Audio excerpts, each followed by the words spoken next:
Nah, ini yang terkenal dari Charles Peirce. Jadi pengetahuan itu bergerak biasanya dari proposisi, terus judgment, terus habit of mind. Jadi hidup ini kan kita sebenarnya bukan kebenaran ke kebenaran, tapi dari keyakinan ke keyakinan. Keyakinan itu isinya apa? Proposisi yang kita judgment, kita nilai sebagai benar, kemudian jadi kebiasaan. Itulah keyakinan.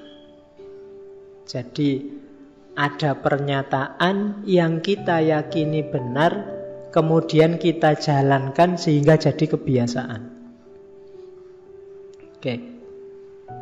Jadi hidup itu keyakinan. Makanya agama itu sifatnya sangat emosional. Kenapa? Karena dia jadi habit. Dia menyatu dalam dirimu. Kesenggol dikit kamu bisa marah. Karena yang disenggol itu hidupmu, habitmu. Begitu dia dianggap salah, seolah-olah hidupmu selama ini itu salah semua. Itu yang bikin orang emosional. Jadi, lah kok aku dianggap salah, berarti aku salah kabeh selama ini, kan begitu. Ketika agama disenggol dianggap salah. Jadi ada proposisi, ada judgment, ada habit of mind. Keyakinan kita, apapun sebenarnya, tidak cuma agama, itu prosedurnya semacam itu. Dulu kita dikasih proposisi-proposisi oleh ustadz kita, oleh guru kita. Rukun Islam ada 5, rukun iman ada 6. Ini kan proposisi-proposisi. Dari situ terus di judgment, ada level judgment bahwa ini pasti benar loh, ini tidak mungkin berubah loh. Terus dari situ jadi habit. Biasa sudah. Jangankan yang agama, mungkin kalian yang pengajian kayak gini nih, kalau sudah jadi habit, tidak ngaji rasanya nggak enak. Wah, nggak ngaji ya eman-eman. Kemarin biasanya ngaji. Biasanya yang keluar Jogja itu biasanya merindukan dulu ya, enak ngaji. Sekarang nggak ada di sini. Ada beberapa yang ngomong ke saya begitu. Tapi waktu di sini, waktu ngaji dia bosan ngantuk. Iya. Kayaknya waktu sudah nggak di Jogja, wah saya pingin ngaji lagi Pak. Padahal waktu ngaji ya dia ngerti juga ndak, paling ngantuk sambil angop. Nah, itu habit.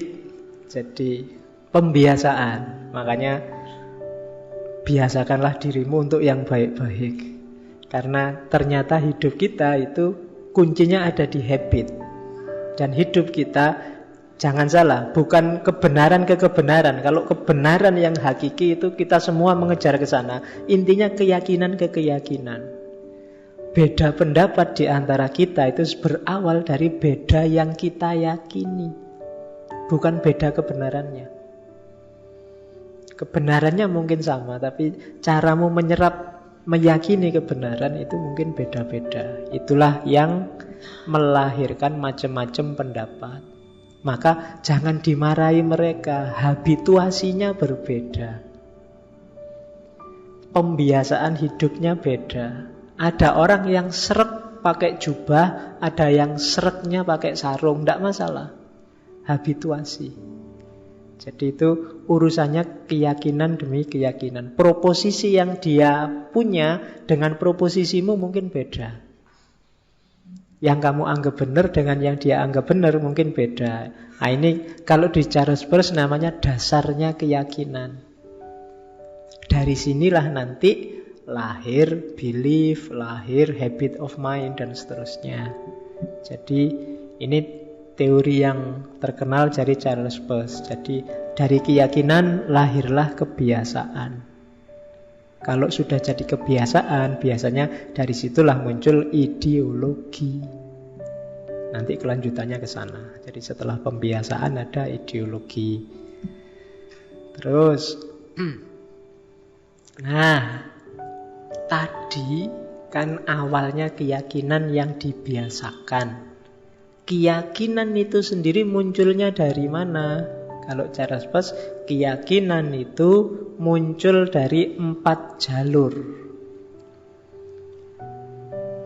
Ada namanya tenacity, ada yang namanya authority, ada yang namanya a priori, ada yang lewat jalur scientific, jalur ilmu pengetahuan.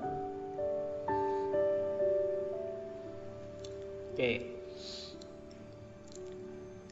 Tenacity ini yang paling banyak kita lakukan. Tenacity itu meyakini sesuatu karena sesuatu itu yang selama ini berjalan.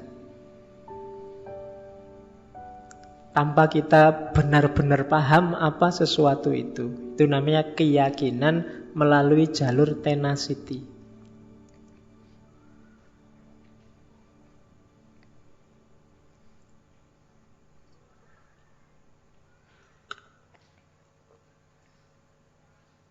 Ya misalnya kayak tadi ya, kita yakin bahwa kepribadian bangsa kita adalah Pancasila. Kamu yakin 100%. Kenapa? Semuanya juga begitu di Indonesia. Yang lain juga begitu. Itu namanya tenacity. Jadi meyakini sesuatu karena yang lain begitu. Kayak kamu, kenapa kok kamu tidak ke Jakarta? Teman saya semua nggak ada yang ke Jakarta tuh Pak. Berarti ya menurut saya lebih pas nggak ke Jakarta. Argumen kayak gini namanya menemukan keyakinan melalui tenacity. Kenapa kamu ke Jakarta? Yang lain juga ke Jakarta Pak. Ini namanya tenacity. Oke. Tetangga saya berangkat ke Jakarta. Kemarin sudah tak ceritain ya. Alasannya simple. Kapan lagi lihat Monas gratis? Ya, dia seneng waktu pulang dia cerita, wah ternyata kados ngoten nggih Pak Faiz, Monas itu dhuwur ya, kapan nih nonton Monas. Dia seneng, bahagia sekali. Itu jasanya 212 itu. Alhamdulillah ya. Loh ini kan waktunya liburan, kapan lagi ada liburan gratis? Ada yang kayak gitu. Karena ikut yang lain. Yang lain pada berangkat ya, kalau nggak berangkat gimana? Itu tenacity namanya. Oke, apa jelek Pak gini? Ya enggak. Kalau kamu anti tenacity malah enggak bisa hidup. Sebagian besar hidupmu pakai ini. Karena yang lain begitu. Kalau enggak percaya coba ya. Di sini pakai celana. Coba kemarin waktu ngaji, yang kesini pakai sarung sama kopiah, saya juga pakai sarung sama kopiah.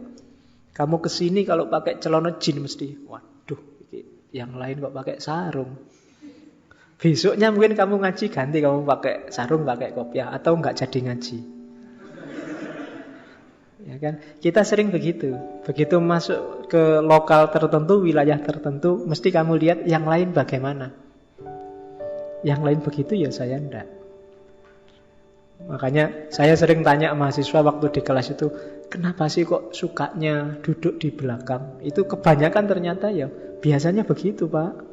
Jarang yang ujuk-ujuk nyari dulu. Biasanya nyari di belakang. Jadi argumennya biasanya begitu. Padahal loh apa di depan mengerikan, apa dosennya bikin kamu takut. Ya enggak, ya biasanya begitu aja. Itu namanya tenacity. Jadi keyakinan bahwa itu benar karena biasanya begitu. Yang lain juga begitu. Oke. Terus yang kedua, authority. Kalau ini lebih cerdas sedikit.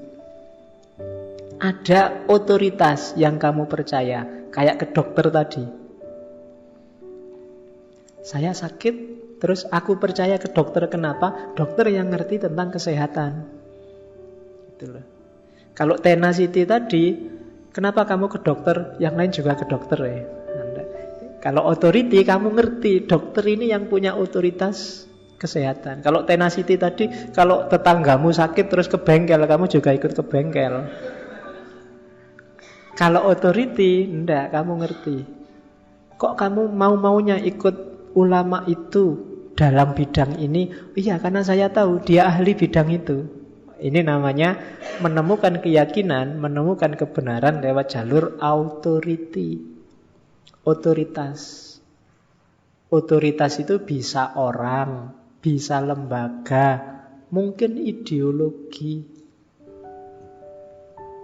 Jadi namanya otoritas. Kamu anggap ini lebih punya otoritas dibandingkan yang lain. Jadi mencari kebenaran lewat jalur yang kamu anggap ahlinya. Sekarang kan banyak orang yang susah sekali memahami fenomena otoritas ini. Saya sering cerita ya, banyak teman-teman kita yang dengan yakinnya bilang bahwa kita umat Islam ini harus kembali pada Al-Quran dan hadis dan sunnah. Ini benar 100%. Cuma kembali pada Al-Quran dan sunnah itu bukan barang simpel. Wong kita ngaji aja pelekak-pelekuk, andalannya Quran dan terjemahan. Agak susah. Kita butuh orang yang ahli Al-Quran dan ahli sunnah. Mau tidak mau ya butuh ulama. Gitu loh. Saya sering cerita itu kan, kayak di Semarang kemarin saya cerita bahwa ada yang tanyakan, Pak, kita kan harus kembali pada Quran dan sunnah. Iya, tapi dalam sejarahnya kembali pada Quran dan sunnah di kalangan umat Islam itu di catatan saya ada 4 gaya. Yang pertama gaya letterlek tadi. Apa bunyinya? Yaitu langsung diakses sendiri. Ini menurut saya untuk bisa gaya letterlek ini orangnya harus ampuh, dia harus pinter, menguasai ulumul Quran, ulumul hadis dan banyak cabang yang berkaitan termasuk bahasa Arab.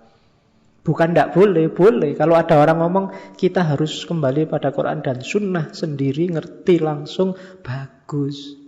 Ning ya butuh kemampuan, butuh kapasitas. Yang kedua ada gaya kayak para pembaharu, mujaddid. Mereka juga kembali pada Quran dan sunnah.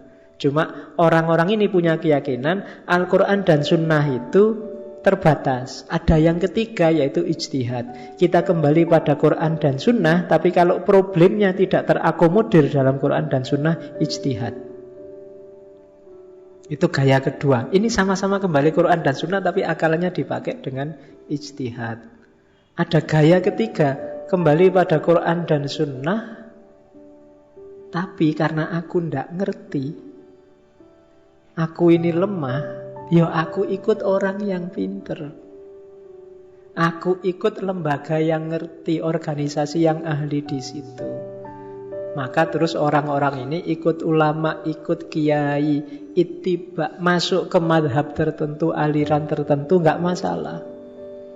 Jadi kalau kamu, saya Pak, ikut kiai ini Pak, pendapatnya tentang ini bukan berarti kamu ndak kembali pada Quran dan sunnah. Kamu juga kembali pada Quran dan sunnah, tapi kamu sadar kelemahanmu, kamu ikuti beliau yang lebih ngerti tentang Quran dan sunnah. Jadi tidak harus kamu jujuk sendiri, karena kalau kamu jujuk sendiri ora tekan. Wong kamu masih Iqra juz 3. Nah, jadi ini juga gaya kembali pada Quran dan sunnah. Ada juga yang lebih ekstrim, kita menyebutnya kelompok liberal. Kalau kelompok liberal ini kembali pada Quran dan sunnah, tapi tidak letterleknya, hanya visi dan misinya, isinya Al-Quran dan sunnah. Jadi letterleknya ndak, ayat ini punya semangat apa sih, ayat ini punya misi apa sih, itu yang diwujudkan, tidak harus letterlek. Ini biasanya teman-teman dari sayap kiri, kelompok liberal. Nah, menurut saya ya semuanya itu masuk kategori kembali pada Quran dan sunnah, cuma gayanya macam-macam. Itu jenis authority. Kita percaya pada otoritas Al-Quran dan sunnah. Jadi tidak masalah. Jadi semuanya yang balik pada Quran dan sunnah. Tidak ada orang Islam yang mau dibilangin kamu tidak Quran ya, kamu tidak sunnah, tidak ada. Semuanya ingin disebut merujuk pada Quran dan sunnah. Itu namanya cara berpikir otoritarian. Karena agama ya kan percaya pada otoritas. Puncaknya adalah otoritas Tuhan. Oke, makanya tidak perlu ngamukan gara-gara ini. Kamu juga tidak harus ngamuk kalau ada orang bilang mana ayatnya, mana sunnahnya gitu. Kalau ada yang tanya gitu ya bilang aja, aku tidak ngerti. Wong memang tidak ngerti, tidak usah gaya. Kamu tidak ngerti ya tidak ngerti aja. Ya. Jadi kalau kamu ngomong apa yang baik-baik terus orang nagih ayat, ya kalau pas tidak ngerti ya ngomong aja tidak ngerti, jangan ngawur. Nanti malah jadi rusak. Oke. kita tanyakan pada ahlinya, kan begitu. Tidak usah ngarang sendiri, tidak usah nafsirkan sendiri. Oke. Dan hati-hati dengan otoritas yang tidak jelas. Itu yang hari ini namanya Syekh Al-Hoaq. Ya, ayo, itu otoritasnya ora jelas. Itu dari siapa, sumbernya di mana, ini orangnya di mana, ngomongnya apa, dia ahlinya apa, kok ngomong begitu, itu kan tidak jelas. Hati-hati nyari sandaran yang tidak. Karena otoritas ini kita sandari. Yang kita sandari harus jelas. Kalau tidak jelas nanti, kalau kita jatuh karena sandarannya tidak kuat, jangan salahkan yang disandari. Karena besok pertanggungjawaban kita individual, sendiri-sendiri. Jadi kamu tidak bisa besok, loh saya cuma ikut WA ya Gusti Allah kemarin, tidak bisa, kamu salahmu sendiri, kamu manut ya. Bukan salah saya, tidak bisa. Itu total-totalannya beda. Terus ada yang ketiga, kebenaran yang sumbernya a priori, intuisi. Ini kebenaran yang, keyakinan yang kamu ngalami sendiri langsung. Sifatnya intuitif.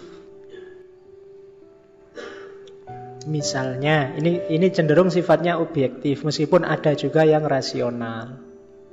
Misalnya, Pak, saya itu setiap kali, kemarin ada yang mahasiswa, saya Pak tiap kali makan telur, terus tubuhku gatal-gatal semua Pak, maka saya tidak makan telur lagi. Ini kebenarannya, keyakinan pengalaman dia langsung. Kebenaran a priori namanya, kebenaran intuitif. Dia ngalami, kamu bantah tidak bisa, wong dia ngalami langsung. Tidak cocok itu sama teori kesehatan, tidak bisa. Saya ngalami langsung Pak, setiap kali makan telur saya gatal. Ini kebenarannya namanya a priori. Orang lain nggak begitu, nggak masalah. Tapi saya begini, kan a priori itu namanya. Dasarnya biasanya intuisi, pengalamannya sendiri. Pengalaman langsung. Itu juga bisa jadi sumber keyakinan. Saya Pak, nggak mau kuliah hari Senin Pak. Kemarin kuliah hari Senin mesti sial terus Pak. Jadi saya ndak lah Pak. Itu jenis juga a priori intuisi. Meskipun mungkin tidak masuk akal, sumber otoritasnya juga tidak jelas, tapi kamu ngalami sendiri.